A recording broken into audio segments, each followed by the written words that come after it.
Глава Коми Владимир Уйба поручил разработать программу для переселения инвалидов, приспособленное под их нужды жильем. Сложилась ситуация, при которой люди годами не могут покинуть свои квартиры, потому что их дома технически не приспособлены. Нет подъемников или пандусов для кресел-колясок. Многие вынуждены отказываться от трудоустройства, поскольку не имеют технической возможности выйти из дома, чтобы добраться до рабочего места, рассказала председатель регионального отделения Всероссийского общества инвалидов Маргарита Колпащикова.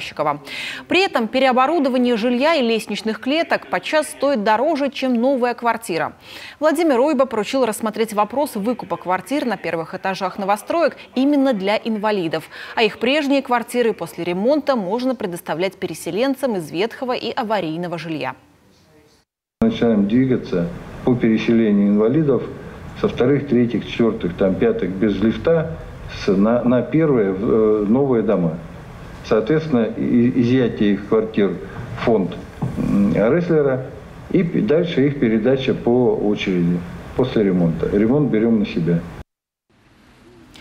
По данным на 1 января 2024 года в Коми проживает 56 562 человека с инвалидностью. Из них 11 285 человек, в том числе 740 детей, передвигаются на колясках. Особой поддержки требуют участники специальной военной операции. Наши защитники возвращаются с передовой с тяжелыми ранениями. Им также необходимо обеспечить безбарьерную среду, резюмировал глава Коми. Работа начнется с 1 января 2025 года. До этого времени профильным министерствам и ведомствам поручено подготовить нормативную базу.